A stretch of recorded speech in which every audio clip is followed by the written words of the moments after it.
ओम श्री परमात्मने नमः।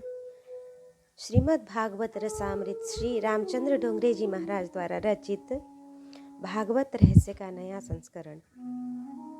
इससे पहले हमने सुना 41वां भाग। आज हम सुनेंगे 42वां भाग सुनेंगे।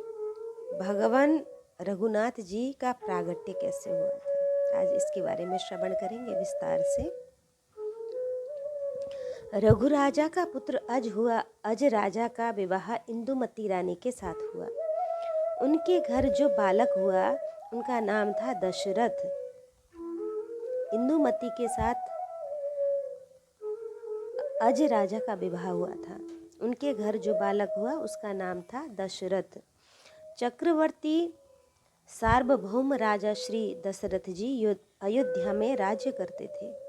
उनकी 3 प्रधान रानियां थीं, पर पुत्र संतति नहीं थी। राजा ने वशिष्ठ ऋषि की प्रार्थना की। वशिष्ठ ऋषि ने राजा द्वारा पुत्र कामेष्ट यज्ञ करवाया। पूर्णाहुति के समय पर अग्नि कुंड से अग्नि नारायण हाथ में सुवर्ण का पात्र लेकर प्रकट हो गए। अग्नि ने दशरथ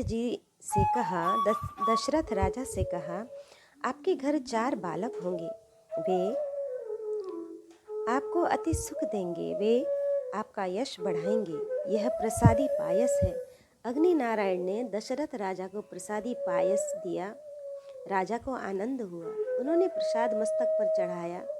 राजा ने वशिष्ठ ऋषि से पूछा, महाराज, आपकी कृपा से यह प्रसाद मिला है, इस प्रसाद का अब मैं क्या करूं? वशिष्ठ ऋषि ने कहा, राजन, कौशल्या आपकी धर्म पत्नी है। प्रसाद में प्रमुख अधिकार उनका है, उनको प्रसाद दो। कैकेयी और सुमित्रा की भी प्रसाद लेने की इच्छा थी। कैकेयी और सुमित्रा धर्म पत्नी नहीं थी, वे भोग पत्नियां थीं। अंत में वशिष्ठ ऋषि ने विचार करके कहा, पहले आधा प्रसाद कौशल्या को दो और आधे प्रसाद के 2 भाग करके 1 भाग कैकेयी को और 1 भाग सुमित्रा को दे दो। कैकेयी को बाद में प्रसाद मिला। इससे वह मन में नाराज हुई, उससे क्रोध आया। कैकेयी ने अभिमान का थोड़ा सा अंश था कि मैं सुंदर हूँ, राजा मेरे अधीन है। जहाँ अभिमान होता है वहाँ धीरे धीरे सभी दोष आ जाते हैं, दुर्गुण आते हैं। सौंदर्य का अभिमान, संपत्ति का अभिमान, विद्या का अभिमान पतन लाता है। कैकेयी क्रोध में अनाप शनाप बोलने लगी। उसने महाराज का भी अपमान किया। पतिदेव का अनादर करे वह कैकेयी है। क्रोध में जो पति का तिरस्कार करे, कर्कश वाणी से जो पतिदेव को दुखी करे, उस स्त्री के पुण्य का नाश होता है। स्त्री पति में परमात्मा की भावना रखे। कैकेयी को पतिदेव में परमात्मा के दर्शन नहीं होते थे। कैकेयी ने दशरथ राजा से कहा, आपने मुझे बाजार से खरीद नहीं लिया है, मुझे तो प्रसाद चाहिए। इसी समय एक चील उड़कर आई और कैकेयी के हाथ में जो प्रसाद था वह उड़ा के ले गई। अंजन पर्वत पर अंजनी माता पंचाक्षर शिव मंत्र का जप कर रही थी। उनकी कामना थी कि भगवान शंकर जैसा मेरा पुत्र हो, महान ज्ञानी, महान वीर।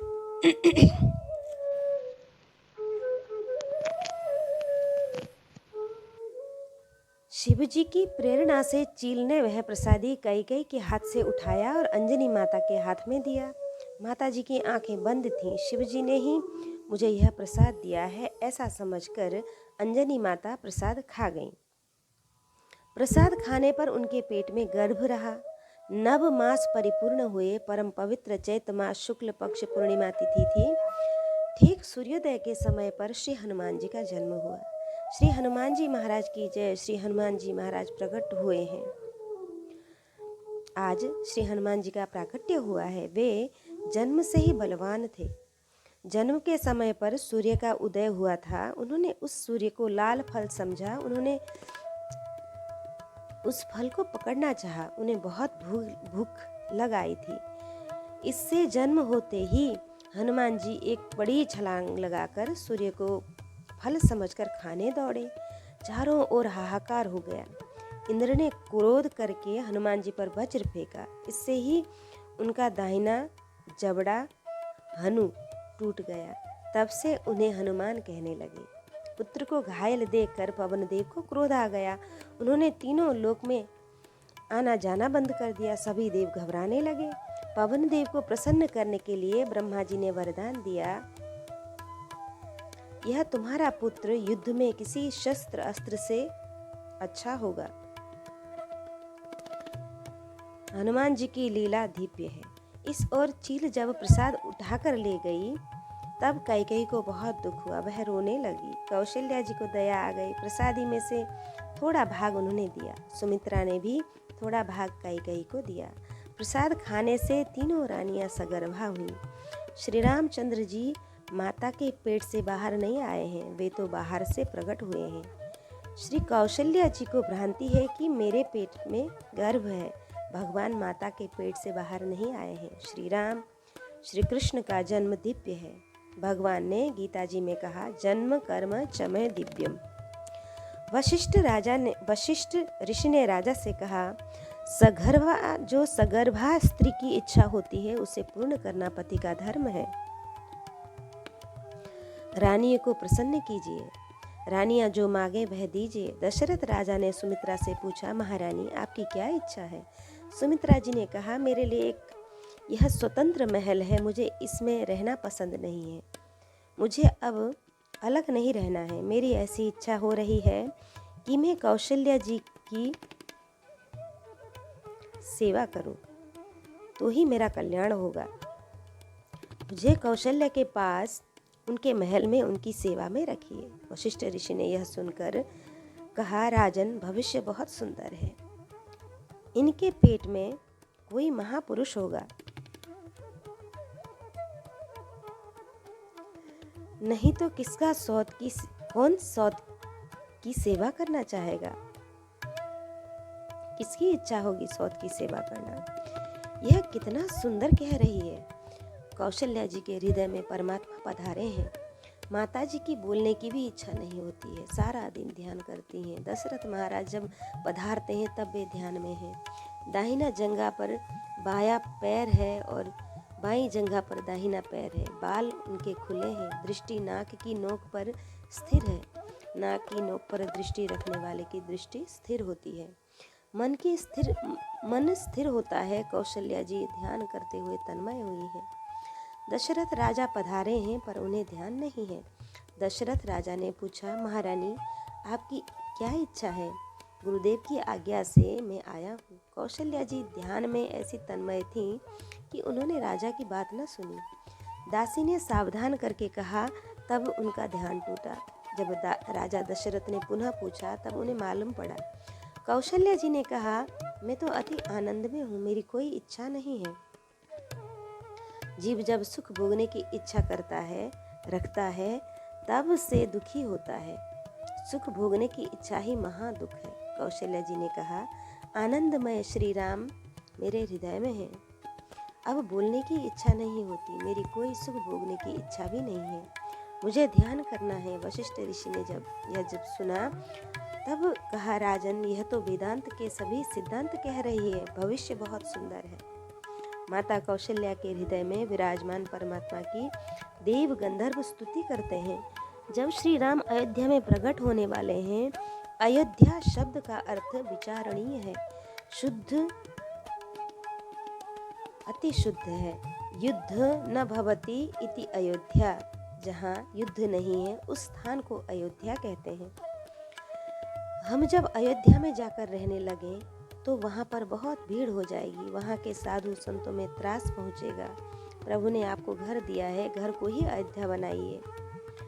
तीर्थ में रहना अच्छा है, पर परमात्मा ने जो घर दिया है उसे तीर्थ बनाइए तो अधिक अच्छा है। घर में प्रेम से रहिए, जरा भी झगड़ा न कीजिए। जहाँ युद्ध नहीं है, जहाँ शुद्ध प्रेम है, वहाँ अयोध्या है। जो सरयू के तट पर रहते हैं, भक्ति के तट पर रहते हैं, उनका शरीर अयोध्या जैसा होता है। सरयू का तट अर्थात भक्ति का तट। भक्ति न छोड़िए, भक्ति के तट पर रहिए। दशरथ महाराज जितेंद्रिय हैं, तपस्वी हैं। पंच ज्ञानेंद्रिय, पंच कर्मेंद्रिय, 10 इंद्रियों को जो नियंत्रण में रखता है उसका रथ सीधा चलता है। परमात्मा उनके घर पधारते हैं। प्रभु के प्राकट्य का समय हुआ है। चैत्र मास शुक्ल पक्ष अष्टमी तिथि। रात्रि के समय पर दशरथ राजा निद्राधीन हो गए हैं। तब उन्हें एक सुंदर स्वप्न दिखा। दशरथ राजा ने स्वप्न में देखा कि बड़े बड़े साधु महात्मा उनके आंगन में आए हैं और सब उन्हें आशीर्वाद दे रहे हैं। कह रहे हैं कि जागिए, आपके भाग्य का उदय हुआ है। राजा दशरथ ने स्वप्न में देखा कि उन्होंने स्वयं सरयू नदी में स्नान किया, भगवान की सेवा की। राजा दशरथ घर में लक्ष्मी नारायण की सेवा करते थे। राजा ने स्वप्न में देखा कि वे सेवा कर रहे हैं। ब्रह्मागण वेद मंत्र बोल रहे थे। दशरथ महाराज ने दूध दही पंचामृत से श्री ठाकुर जी का अभिषेक किया। स्वप्न में राजा ने नारायण का श्रृंगार किया, भगवान को तिलक किया, पुष्प की माला अर्पण की, भोग समर्पित किया, आरती की।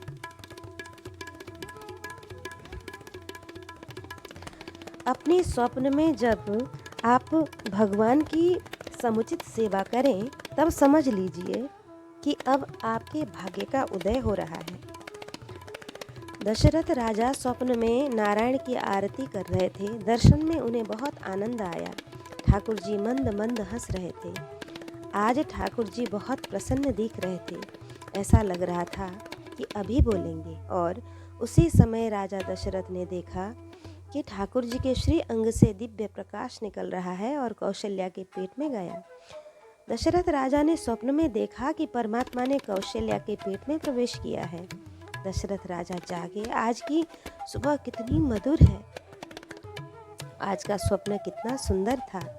राजा वशिष्ठ जी के आश्रम में गए। ब्रह्म मुहूर्त में वशिष्ठ ऋषि ध्यान में बैठे थे। दशरथ राजा ने प्रणाम किया और कहा, क्षमा चाहता हूँ, आपके ध्यान में विक्षेप करने चला आया। आज मुझे एक स्वप्न दिखाई दिया है। राजा ने स्वप्न का पूरा वर्णन सुनाया। वशिष्ठ ऋषि ने स्वप्न सुनकर कहा, राजन, स्वप्न बहुत सुंदर है। मुझे लगता है कि आपके घर पुत्र का जन्म होगा और पुत्र भी ऐसा होगा जैसा किसी के घर नहीं हुआ है और कभी न होगा। मुझे लगता है कि परमात्मा पुत्र स्वरूप में आने वाले हैं। इसका सूचक ही यह स्वप्न है। दशरथ राजा को आनंद हुआ। उन्होंने विचार किया कि मेरे गुरुदेव जो कहते हैं वह सत्य है, सच होता है। राजा की आंखें हर्ष से गीली हो गईं। राजा ने दोनों हाथ जोड़े और पूछा, प्रभु कब पधारेंगे? वशिष्ठ जी ने कहा, कब पधारेंगे यह मैं कैसे कह सकता हूँ। जगत काल के अधीन है और काल राम जी का नौकर है। श्री राम काल के भी काल हैं। वे राजाधिराज हैं। उनकी जब इच्छा होगी तब कृपा करके पधारेंगे। पर राजा ब्रह्म मुहूर्त का स्वप्न है, इसलिए 24 घंटों में फल मिलना चाहिए। स्वप्न की बात मुझे कह दी तो भले ही कह दी, पर अब किसी से न कहिएगा। यह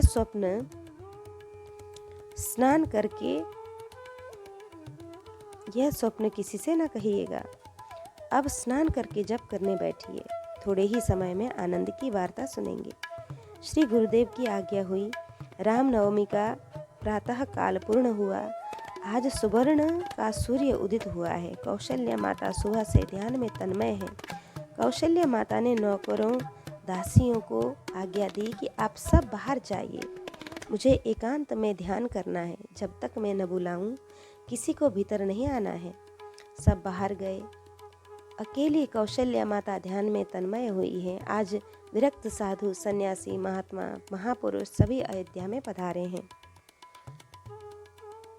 सभी ने सरयू में स्नान किया है। सब सीता माता सीताराम सीताराम कीर्तन करने लगे हैं। श्री राम दर्शन के लिए उनके प्राण तड़पने लगे हैं। अनेक वैष्णव दर्शन के लिए उत्कंठित होते हैं। तभी प्रभु का अवतार होता है।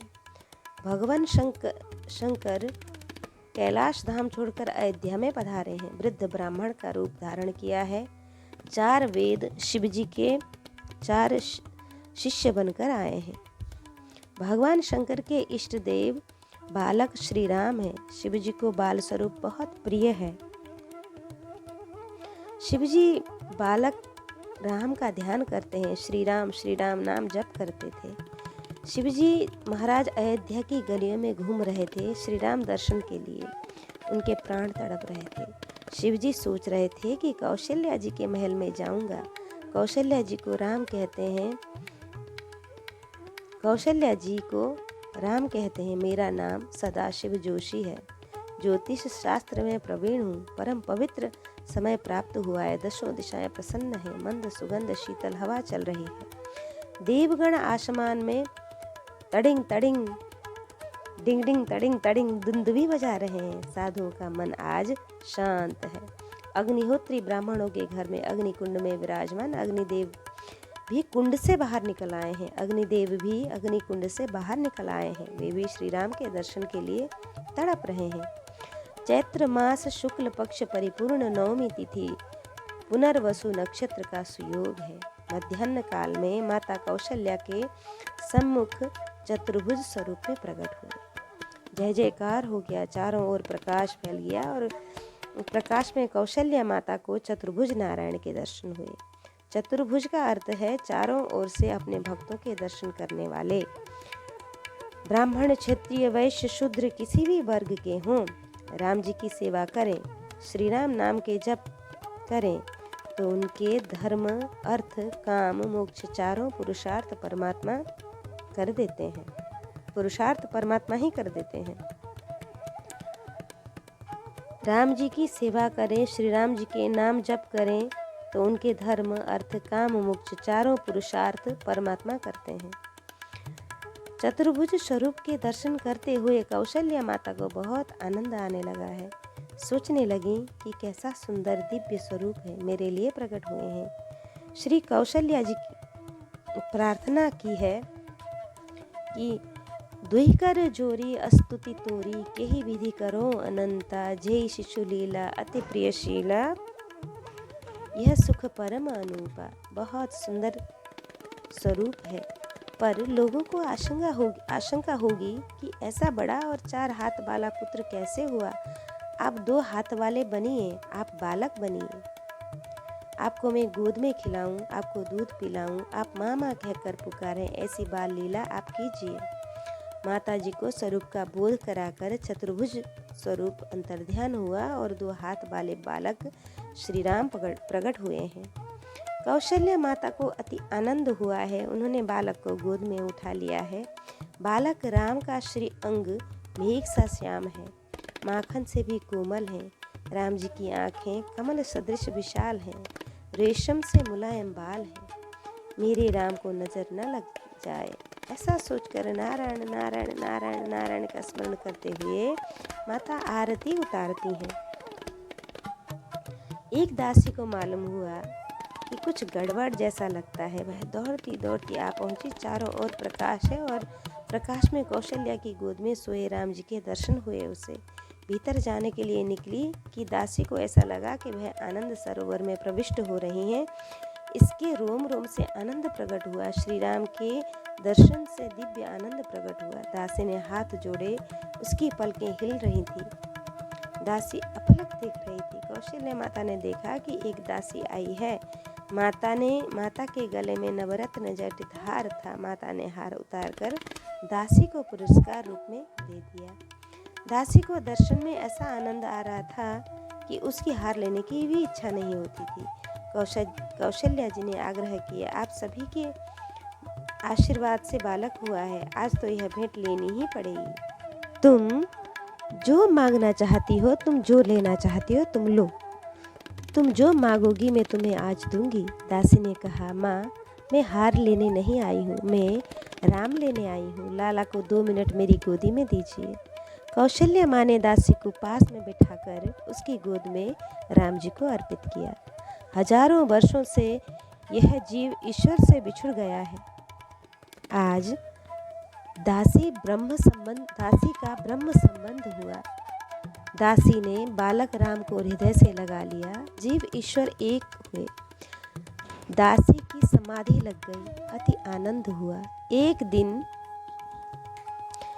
एक दासी दौड़ते दौड़ते राजा दशरथ के पास पहुंची और कहा, बधाई है, बधाई है, पुत्र हुआ है, पुत्र हुआ है।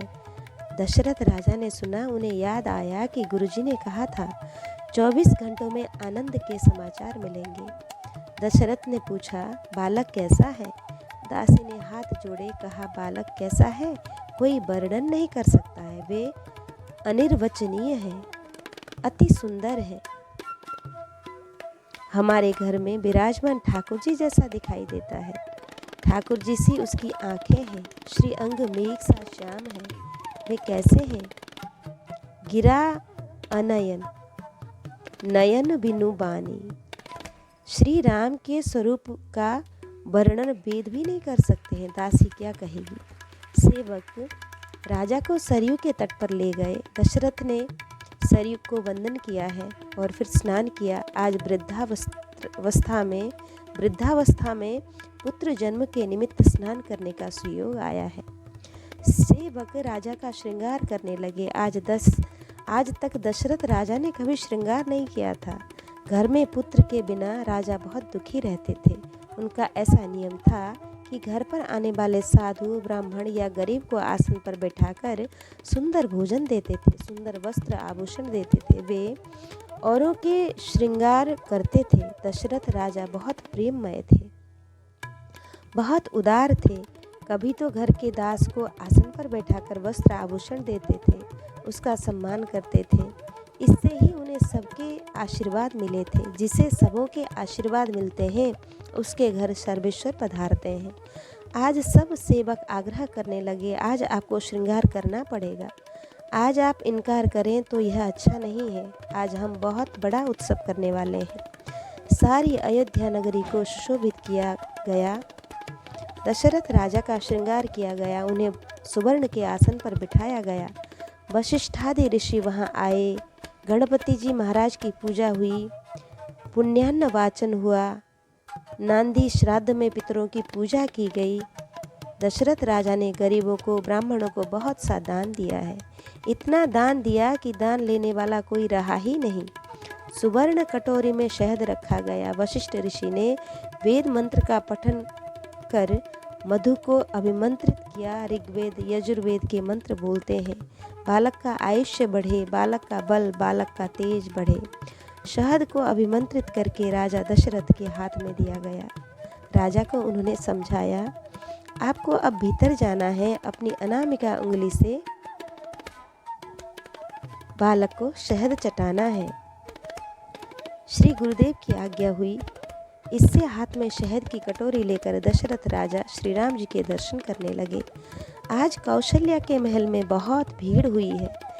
जो भीतर जाता है वह श्री राम जी के दर्शन में तन्मय हो जाता है। उसे कोई बाहर निकलने की इच्छा ही नहीं होती। हर रोज़ तो जब राजा दशरथ पधारते थे तब दासियां घूंघट निकालकर एक ओर खड़ी हो जाती थीं, पर आज तो दासियां घूंघट भी नहीं निकाल रही हैं। आज दासों की हटिए हटिए की आवाज़ तक कोई नहीं सुनता है। राम दर्शन का ऐसा आनंद है कि सब देह का होश भुला बैठे हैं, और घूंघट की बात ही कैसे याद आ सकती है। राजा दशरथ ने दासों से कहा कि आप हटिए हटिए ना कहिए, किसी का अपमान न कीजिए। ये सब आनंद में तन्मय हुए हैं। दशरथ महाराज बहुत भोले हैं। आज घर में ऐसी भीड़ जमा हो रही है कि घर के स्वामी भीतर नहीं जा पा रहे हैं। घर का स्वामी बाहर खड़ा है। राम जन्म महोत्सव में सभी को आनंद है। अकेला चंद्रमा नाराज है। राम जी के पास आकर वह रोने लगा। राम जी ने पूछा, भाई तुम क्यों रो रहे हो? चंद्रमा ने कहा, महाराज इन सूर्य को आप समझाइए, 12 घंटों से एक ही स्थान पर स्थिर है। आज का दिन बहुत बड़ा हो गया। सूर्य नारायण स्थिर होकर खड़े रहे। आज सूर्य नारायण अति आनंद में है। मेरे वंश में परमात्मा पधारे हैं। चंद्रमा को लग रहा है कि यह सूर्य जब तक अस्त हो तब मैं बाहर आऊं। सूर्य मुझे आने नहीं देता। चंद्र रोने लगा। राम जी को दया आ गई। उन्होंने कहा, मेरा जन्म भले ही सूर्य वंश में हुआ, पर कोई मुझे राम सूर्य नहीं कहेगा। मैं तुम्हारा नाम धारण करता हूँ। लोग मुझे रामचंद्र ही कहेंगे। परंतु फिर भी चंद्र को संतोष न हुआ। तब रामचंद्र जी ने चंद्रमा को आश्वासन दिया, इस अवतार में मैंने सूर्य को लाभ दिया है, पर अब कृष्णावतार में मैं रात में 12 बजे आऊँगा और तुम्हें लाभ दूंगा। बाल कृष्णलाल जब प्रकट हुए तब सारा जगत प्रगाढ़ निंद्रा में था। जगत में 2 जीव जाग रहे थे, वसुदेव और देवकी। आसमान में चंद्रमा जाग रहा था। जागने वाले को परमात्मा मिलते हैं, सोए हुए को संसार मिलता है। सावधान होकर जो निरंतर भक्ति करता है वह भी जागता ही है, और जो गाफिल रहता है वह सोया हुआ रहता है। दशरथ महाराज की राम जी को देखने की उत्कंठा बढ़ रही है। लोग बातें कर रहे हैं और वे सुन रहे हैं। ऐसा पुत्र हो सकता है क्या? यह तो परमात्मा पधारे हैं ऐसा लगता है। दशरथ राजा सुनते हैं, सोचते हैं कि मेरे राम को लोग परमात्मा कहते हैं। लोग भले ही परमात्मा कहें, पर वह मेरा पुत्र है, मैं उसका पिता हूँ। ये सब पराए हैं, परंतु सब ने राम के दर्शन कर लिए हैं। मैंने अभी तक उनके दर्शन नहीं किए हैं। मैं कैसे कहूँ कि मुझे भीतर जाना है? लोग समझ कर रास्ता दें तो अच्छा है। दशरथ के हृदय में प्रेम बहुत उत्कट हो रहा है, आँखों से वही बहने लगा है। श्री राम दर्शन के लिए उनके प्राण तड़प रहे हैं। दशरथ महाराज के भाव वशिष्ठ जी समझ गए। वशिष्ठ जी ने कहा, राजन आप मेरे पीछे पीछे आइए। राज दरबार राजमहल में वशिष्ठ ऋषि का बहुत आदर मान था। वशिष्ठ जी जब पधारते हैं तब सब हाथ जोड़कर खड़े हो जाते हैं। वशिष्ठ जी के पीछे पीछे राजा दशरथ महाराज आते हैं। श्री राम दर्शन करने वे जाते हैं। कौशल्या जी की गोद में सर्वांग सुंदर बालक श्री राम के दर्शन करते ही महाराज दशरथ को अति आनंद प्राप्त हुआ है।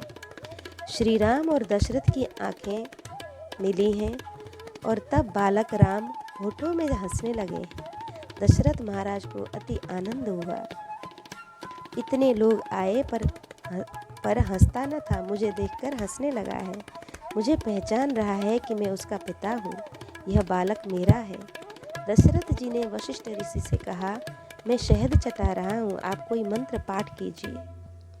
श्री राम के दर्शन में